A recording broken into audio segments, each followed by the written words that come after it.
သူမရဲ့ညီမကိုယ်တိုင်ကသူမကိုမြေပေါ်ရိုက်ချလိုက်တာကသူမရဲ့ညီမကမနာလိုမှုမတွေ့ရလို့ပါလေလံပွဲမှာစပွဲထိုးအဖြစ်အလုပ်လုပ်နေတာကိုညီမမြင်ပြီးနောက်မှာသူမဟာသူမရဲ့ဆင်းရဲတဲ့ခင်ပွန်းနဲ့လက်ထပ်တာကိုနှောင်ပြောင်ခဲ့ပါတယ်ဒါပေမဲ့ချမ်းသာတဲ့ယောက်ျားနဲ့လက်ထပ်တာကိုတော့မနာလိုခဲ့ပါဘူးအဲ့ဒီအစားသူမရဲ့ခင်ပွန်းဟာအလွန်ထက်မြက်တဲ့ယောက်ျားတစ်ယောက်လို့ပြန်ပြောခဲ့ပါတယ်ဒေါသထွက်နေတဲ့ညီမကသူမကိုပါရိုက်ခဲ့ပါတယ်ဒီမြင်ကွင်းကိုသူမရဲ့ခင်ပွန်းရဲ့လက်ထောက်ကမြင်တွေ့ခဲ့ရပါတယ်လက်ထောက်ကသတင်းကိုမြန်ပြောပြခဲ့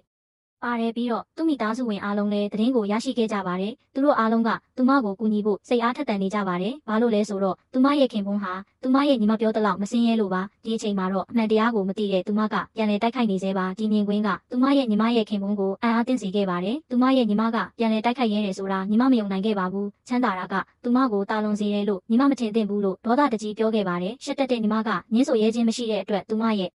ခင်ပွန်းကိုအကူအညီတောင်းခဲ့ရပါတယ်။ဘသူမားတယ်ဆိုတာယောက်ျားကဂယုမဆိုင်ပါဘူး။သူမကညီမကိုတောင်းပန်ဖို့ရိုင်းဆိုင်တောင်းဆိုခဲ့ပါတယ်။ညီမကသူမကိုတောင်းပန်တင်တယ်လို့တိုက်ရိုက်ပြောခဲ့ပါတယ်။ပြီးတော့အဲ့ဒီလူကသူ့ညီမကိုလုံးဝဂယုမဆိုင်ဘူးလို့သူမကထပ်ပြောပါတယ်။ရှက်ရွံ့ပြီးဒေါသထွက်နေတဲ့ညီမကသူ့ကိုထက်ရိုက်ပြန်နေပြီးတော့သူ့ညီမကသူ့ယောက်ျားချမ်းသာတာကိုပဲဂယုဆိုင်လို့တတိပေးစရာမလိုဘူးလို့ပြောပါတယ်။ပြီးတော့သူ့ညီမကလုံခြုံရေးအဆောင်တွေကိုခေါ်ပြီးသူမကိုထိန်းထားခိုင်းပါတယ်။ချိန်ထဲမှာပဲသူ့ယောက်ျားကလူတွေနဲ့အတူအပြေးလွှားလိုက်လာပြီးသူ့ယောက်ခမလည်းစိုးရိမ်တကြီးနဲ့လာနေပါတယ်။သူ့ညီမကလွတ်မြောက်ဖို့ရုန်းကန်နေချိန်မှာသူ့ကိုနာကျင်အောင်လုပ်မယ်လို့ရက်ဆက်စွာပြောလိုက်ပါတယ်။သူ့စီကတော့တချောင်ပြုတ်ကျသွားပါတယ်။သူ့ညီမကတော့ကိုချက်ချင်းသတိထားမိပြီးကောက်ယူလိုက်ပါတယ်။တော့ကိုသူ့ယောက်ခမကလေးလေးနက်နက်ပေးထားတာဖြစ်လို့ချက်ချင်းပဲစိတ်လှုပ်ရှားသွားပါတယ်။တော့ကသူ့မိသားစုရဲ့ပိုင်ဆိုင်မှုအားလုံးကိုကိုစားပြုတယ်ဆိုတာမသိပေမဲ့ဒီအရာကိုအယံတန်ဖိုးထားပါတယ်။ဒါကြောင့်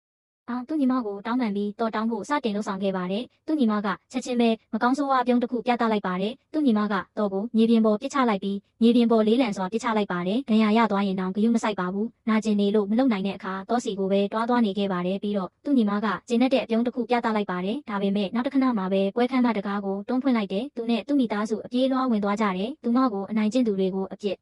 ပေးရမှာသူကူညီမလားသူ့ရဲ့စစ်မှန်တဲ့လက္ခဏာကိုသူမသိမှာလားနောက်ဆက်တွဲအစီအစဉ်ကိုသိချင်ရင်တော့ကျွန်တော်အကောင့်ကို follow လုပ်ပြီး subscribe လုပ်ပေးပါ